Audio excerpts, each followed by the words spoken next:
Hi guys, welcome back. I am Vivek Singhal from tradingwithvivek.com और मैं आज आपको एक सिंपल सिंगल ट्रिक बताने वाला हूं जिससे हम लोग एक बहुत सक्सेसफुल इन्वेस्टर बन सकते हैं और लाइफ टाइम उस बेस पर हम लगातार इन्वेस्ट कर सकते हैं और बाकी सारे जितने भी एसेट क्लास है ना उन सबसे ज़्यादा बेटर रिटर्न पा सकते हैं। तो एक सिंगल क्राइटेरिया को अगर हम थोड़ी सी भी समझदारी से अगर हम यूज़ करें उस क्राइटेरिया को तो बहुत अच्छे पैसे बनेंगे। और मैं एक चीज़ आपको साथ में बता दूं कि ये जो क्राइटेरिया है ना, ये क्राइटेरिया जो पीटर लिंच हैं, बेसिकली पीटर लिंच फिडेलिटी के चीफ इन्वेस्टमेंट ऑफिसर थे, तो वो फंड मैनेजर थे बेसिकली, और उन्होंने 13-14 साल तक करीब करीब 28-29% का CAGR रिटर्न दिया था।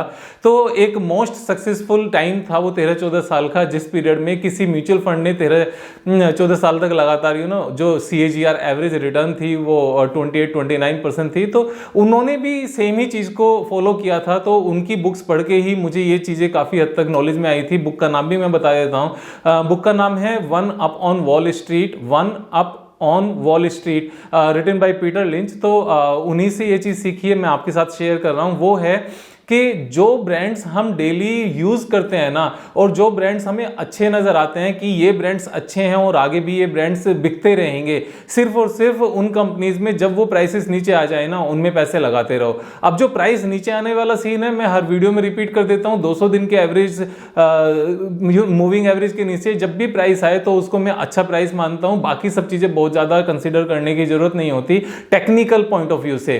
तो जैसे अगर हम ये बात कर रहे हैं कि जो अच्छे ब्रांड्स हैं जो हम यूज़ करते हैं उनको हम बाय करें, तो हमें हमेशा एक चीज़ को, इस चीज़ को ध्यान रख लेना चाहिए, खुद से ही इस क्वेश्चन को कर लें, क्या ये ब्रांड अच्छा है, क्या बेकार है, क्या मैं इस ब्रांड में जाना चाहूँगा या नहीं जाना चाहूँगा। तो बहुत सारे तो ब्रांड्स ऐसे हैं जो हम ऑलरेडी यूज़ करते हैं और मार्केट में लिस्टेड हैं, और बहुत सारे ब्रांड ऐसे हैं जो मार्केट में लिस्टेड हैं, हम उनको खरीदना भी चाहते हैं, लेकिन हो सकता है कि हमारा अभी फाइनेंशियल बजट इतना नहीं हो तो हम उनको नहीं खरीद पाते हो। जैसे मारुति की बात करते हैं, तो मारुति एक अच्छा ब्रांड है, इंडिया में 50% कारें मारुति की बिकती हैं, लेकिन हो सकता है कि अपना बजट नहीं हो, हम खरीदना चाहते हैं, तो मारुति एक अच्छा ब्रांड है, तो उसको खरीदा जा सकता है। जैसे आयशर मोटर्स है जिसकी बुलेट आती है, हो सकता है कि हमारा अपना बजट नहीं हो उसको खरीदने का, लेकिन हमें पता है अच्छा ब्रांड है और ये ब्रांड आगे बिकता रहेगा। तो यहाँ पर कॉमन सेंस बहुत ज़्यादा है। कॉमन सेंस किस चीज़ की है?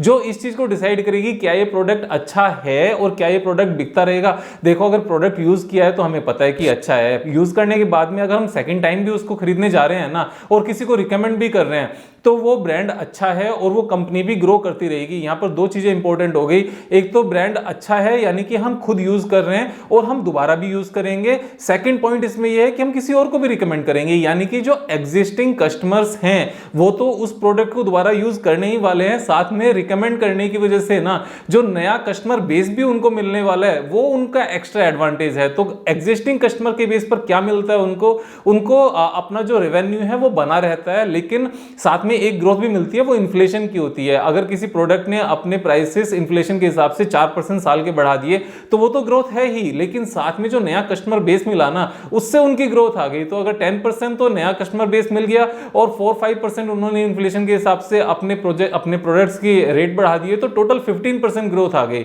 अब 15% ग्रोथ का मतलब यहां पर यह है कि अगर हमने शेयर प्राइस को ऑलरेडी 20-30% टूटे हुए प्राइस पर ले लिया और 15% की ग्रोथ भी आ गई, तो यानी कि 25-30% साल का मिलना हमें पक्का है। और जब 25-30% साल का मिल जाए तो निकल जाओ।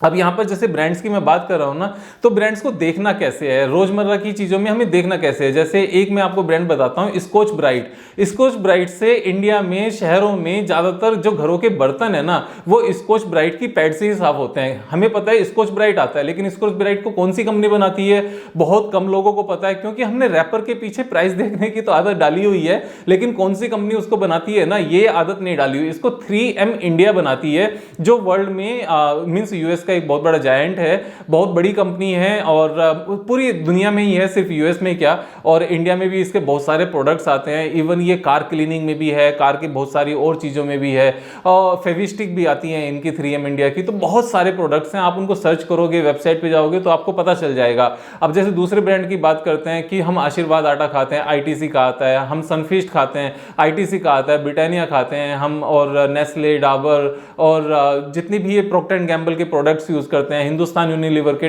प्रोडक्ट्स यूज करते हैं। तो ये सारे प्रोडक्ट्स हो गए। अब साथ में ब्रांड्स का मतलब सिर्फ और सिर्फ प्रोडक्ट से नहीं है, ब्रांड का मतलब सर्विसेज से भी है।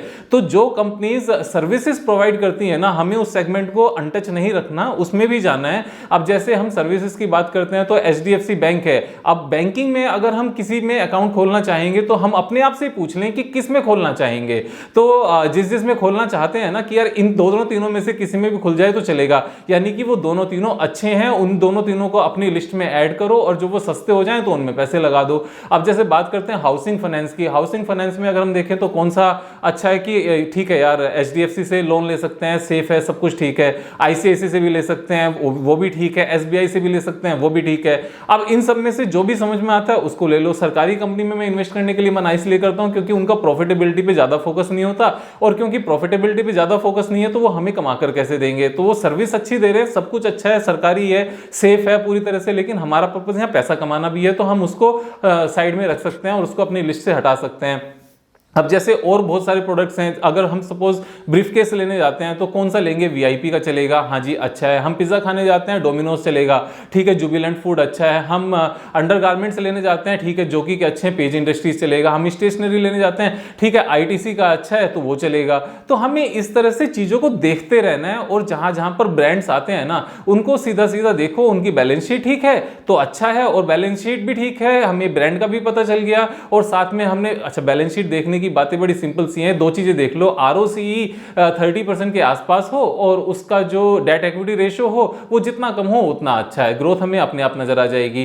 तो ब्रांड्स के बेस पर पैसा लगाना बड़ा आसान है। जो ब्रांड आपको नहीं पसंद है ना उसमें पैसे नहीं लगाने, ये बात बिल्कुल ध्यान से गांठ बांध लो कि जो ब्रांड पसंद नहीं है और जिसमें हम बिजनेस नहीं देना चाहेंगे या जिसमें किसी को रिकमेंड नहीं करना चाहेंगे उसमें उस कंपनी में पैसे नहीं लगाने। अब जैसे बहुत सारी कंपनीज हैं जो एक्चुअल में कॉर्पोरेट लेवल पर तो ब्रांड हो सकते हैं लेकिन हमारे लिए ब्रांड नहीं है। जैसे फॉर एग्जांपल मैं आपको बताता हूं, टीसीएस है।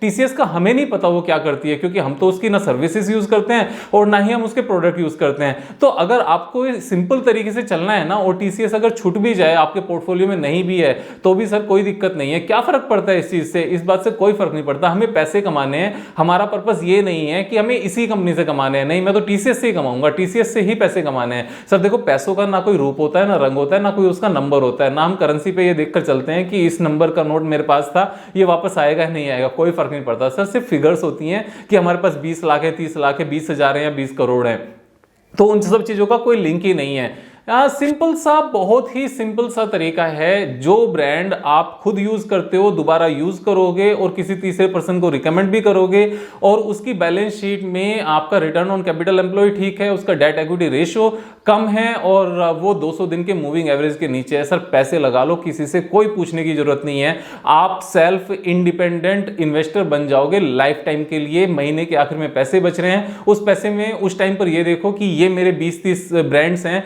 जिनको मैं यूज करता हूं, चाहे वो प्रोडक्ट हैं चाहे वो सर्विसेज हैं, और इनमें उन्हीं कंपनीज को लिस्ट बना के रखो जो जिनकी बैलेंस शीट में ये दोनों तीनों चीजें ठीक हैं, return on capital employed, return on equity या फिर डेट इक्विटी रेशियो, और वो 200 दिन के मूविंग एवरेज के नीचे जो भी उस टाइम पर मिल जाए उसमें पैसे डाल दो। सर लाइफ टाइम ऐसे करते चलो, अपने से अमीर आदमी जल्दी से देखने को नहीं मिलेगा अपने कंपैरिजन में जिसने दूसरे टाइम मतलब सेम टाइम पर जिसने सपोज 2 लोगों ने सेव करना शुरू किया ना, एक ने डेट में सेव करना शुरू किया बॉन्ड्स में या किसी और चीज में, और आपने इस तरीके से सेव करना शुरू किया, बिलीव मी 5 साल के अंदर अंदर आप उससे दुगना पैसा कमा लोगे, इसमें कोई डाउट नहीं है। हाँ एक चीज का डिफरेंस जरूर है कि डेट में शायद लगातार पैसा बनेगा घड़ी की सुई की तरह से टिक टिक, लेकिन यहां पर क्योंकि ये डिफरेंट तरीके से काम करता है, इसमें मार्केट की वॉलेटिलिटी भी होती है, तो शायद ये उतने अच्छे से पैसा उस कंसिस्टेंसी से नहीं कमा कर देगा, लेकिन 5 साल के अंदर सारी साइकिल्स पूरी हो जाती हैं और बहुत अच्छा पैसा बनता है। 5 साल की जरूरत भी नहीं पड़ती है क्योंकि जब हम सस्ता खरीदते हैं ना इतने अच्छे ब्रांड्स को तो कहीं से भी पैसा आता है, मतलब कहीं से भी डिमांड आती है और उस चीजें ऊपर चली जाती हैं। ब्रांड्स में इस हद तक चले जाना कि जैसे अगर आपने घर में सिरेमिक्स टाइल्स भी लगवानी है ना तो कौन सी लगवाओगे? अगर वो कजारिया की है ना, और कजारिया आप किसी को रिकमेंड भी कर सकते हो, आपने पहले भी यूज की हो, तो उसमें भी चले जाना क्योंकि वो एंड यूजर प्रोडक्ट है। अगर आपने अपने बाथरूम के सैनिटरी वेयर्स अगर आपने रिप्लेस कराने और आपने सेरा को चूज करना है और सेरा क्योंकि लिस्टेड कंपनी है तो उसको भी कंसीडर कर लेना। मींस आपने अपनी नजर हर जगह दौड़ानी है कि कहां कहां पर कैसे कैसे ब्रांड हो सकते हैं, क्योंकि ब्रांड्स की जो लिमिट्स है ना, वो हमें ऐसा लगता है कि तो सिर्फ किचन में रह गए या बाथरूम में रह गए। ऐसी जरूरत नहीं है, ब्रांड्स सब जगह होते हैं, हर जगह होते हैं। कि अगर गाड़ी के सीट कवर भी है ना, और अगर वो आपको अच्छे ब्रांड के मिलते हैं, या कपड़े हैं वो भी अच्छे ब्रांड के मिलते हैं, तो ध्यान रखना कि जैसे आदित्य बिरला फैशन है या फिर बाकी दूसरी कंपनीज हैं, हाँ, तो उन सब चीज़ों को ध्यान रखना है। और जहां जहां अच्छे ब्रांड सस्ते प्राइस पर 200 दिन के मूविंग एवरेज के नीचे अच्छी बैलेंस शीट के साथ मिल जाएं, आपको किसी की जरूरत नहीं है, आप अपने आप से लगातार अच्छे पैसे सेव कर सकते हो और म्यूचुअल फंड, बॉन्ड्स या फिर एफडी, उन सबसे ज़्यादा पैसे कमा सकते हो कंसिस्टेंटली। तो आज का एपिसोड मेरा यही है। अगर इसमें कुछ डाउट हो तो कमेंट करके पूछ सकते हो, कोशिश करूंगा रिप्लाई करने की सबकी। और अगर रिप्लाई करने में देर हो जाए तो गुस्सा नहीं करना यार, दोबारा से रिपोस्ट कर देना। Thank you so much. I am Vivek Singhal from tradingwithvivek.com. Have a nice day.